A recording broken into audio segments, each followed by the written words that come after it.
You remember us talking weeks ago about the 2 spring break mission trips CCM was sponsoring. Sarah took 9 students with her, many of them are here in this row right here, to Johns Island, South Carolina, to work with Habitat for Humanity. And I accompanied 9 students to Merida, Mexico, to work in a home for abandoned people, old, young, and we actually painted the facade of that building. And we had some cultural experience in Merida, Mexico. For those who may not know where Merida is, it's fly into Cancun and drive 4.5 hours west into the middle of nowhere till you come upon Merida. I got this piece of newspaper clipping I opened it up last night when we arrived home, and it's from my dear mother.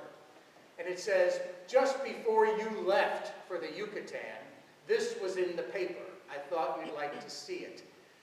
Yucatan Unique, talking about the different culture, that it's not really a Mexican city as much as it is a European city. And the foods were very different, and for those of you who were with me, you did notice that the foods were not your typical Tex-Mex or American Mexican. Very unique cultural experience as well as good work. So, troops were fruitful. Thank you for all who helped us to get there to both places. A little poem called A Love Story. Once upon a time, there was an island where all the feelings lived. Happiness, sadness, knowledge, and all the others, including love. One day it was announced to the feelings that their island would sink. So all went to their boats and left. Love was the only one who stayed. Love wanted to persevere until the last possible moment. When the island was almost sinking, love decided to ask for help. Richness was passing by love in a grand boat. Love said, "Richness, can you take me with you?" Richness answered, "No, I can't, for there is a lot of gold and silver in my boat, and there's no place for you." Love decided to ask Vanity, who was also passing by in a beautiful vessel. "Vanity, please help me." "I can't help you, love," Vanity answered. "You are all wet, and you might damage my boat."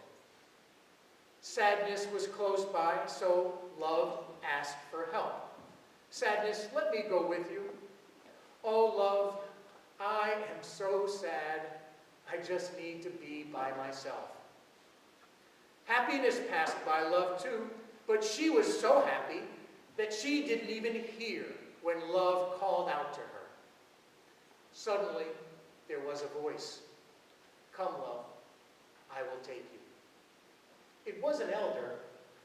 Love felt so blessed and overjoyed that he even forgot to ask the elder her name. When they arrived at dry land, the elder went her own way. Love, realizing how much he owed the elder, asked Knowledge, another elder, "Who was that helped me?" Knowledge answered, "It was time." "Time?" asked Love. "But why did time help me?" Knowledge smiled with deep wisdom and answered, "Because only time is capable of understanding how valuable love is." I've used that at a few of the 27 years worth of weddings that I've celebrated in my priestly years. And you know, a wedding day for a bride, it's like floating, isn't it? Remember back when you were a bride? Kind of like you were not even touching the ground. I mean, the best day in the world. You and your spouse were going to vow to love one another for the rest of your lives in sickness, health, poorness, and riches. Whatever came, you were going to love each other. But that love at that time was symbolized by a precious gold ring, or whatever precious metal it was, and a signature on a paper. That's what signified your love, or love of a couple, at that time of their wedding day. On a very important date years later, a very important, like 25 years, or 30, or 40, or 50 years, couples invariably ask me to renew their marriage vows. And I say, why? They say, because time has proven to us what we said and really didn't understand on our wedding day. We had to suffer a little bit. We had to compromise a lot. We had to share a lot more. We had to deny ourselves and live for one another so we could come to understand what those vows meant way back when we spoke them to one another. Time is so important when it comes to love. We heard in the first reading from the prophet Jeremiah about the covenant. And we heard about it the first Sunday of Lent with the rainbow in the sky, never Noah. And we heard about it the second week of Lent with Abraham. And we heard about it the third week of Lent with Moses, God giving him the 10 Commandments. And now, Jeremiah telling the people that you had to have some hardship. You had to be exiled. You had to suffer to really understand the meaning of the covenant that God entered with you, that you understood to be tablets of stone, and that only. You didn't understand that God was your God, and you were his people. You now, all these years later, understand that that law is written in your hearts. The stone tablets, who cares? The Ark of the Covenant, who cares? Now the law is personal. The covenant is a relationship you have with God after many long, hard years. Time had to prove the covenant. I think the same can be true of so much of our lives. Do you remember Betty Crocker? You all know Betty Crocker. Do you remember when Betty Crocker first put out her first cake mix that was do-it-yourself? All that was required to make a cake was add water. That's it. It didn't sell. Do you know why? They did a test. They did a survey. They took everybody's information. Why were people buying it?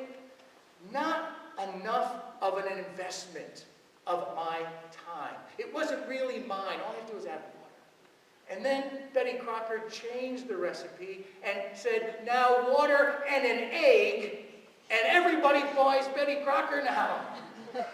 A little more of an investment of yourself to bake the instant cake.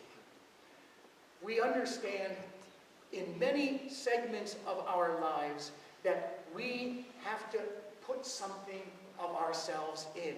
Or, as Jesus says in the gospel, the grain of wheat has to die to produce something great. I'm going to go back to Merida for a second. The first day we were introduced by the Reverend Mother. She was a sister of charity of St. Vincent de Paul, who, in my estimation, watching her in the home for the abandoned, she was a living Mother Teresa. I really believe that. But she took us around this home, and I'm kind of watching the students. I'm kind of feeling my own feelings myself. And a lot of the people there were there because of age, and their families couldn't take care of them. A lot of them were deformed in some way, and were young and had problems, psychological, physical, whatever it was. So there was a little bit of distancing, and we talked about it that night at our reflection. What did you feel as you went through that home called Ciudad Vicentina, town of St. Vincent?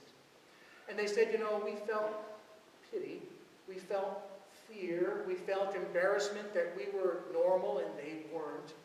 But I said, do you want a little more time tomorrow to see if you can, work past that? The next day, I saw something totally different with the students.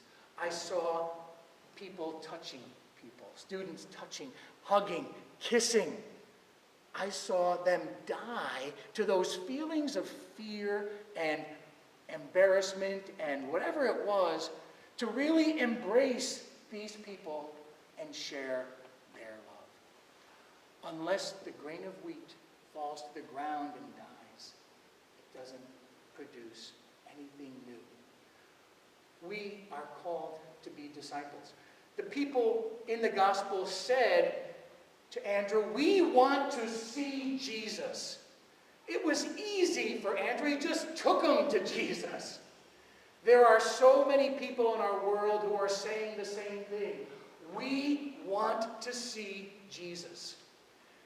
If they see us who have understood our covenant relationship with God, that it's not just a set of rules to obey. It's not just that we have to go to church on Sunday, but it's a personal relationship with Jesus Christ, and that we have to die to some things in ourselves that are not of Christ.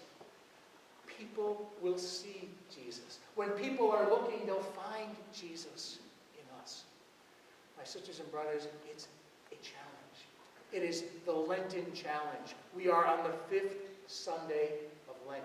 Next week, we are Passion Sunday, and the whole Holy Week process begins our last and final hurrah of Lent, to try and imitate that grain of wheat that falls to the ground and dies and produces something so wonderful, so Christ-like, so that others can see it, share it, embrace it,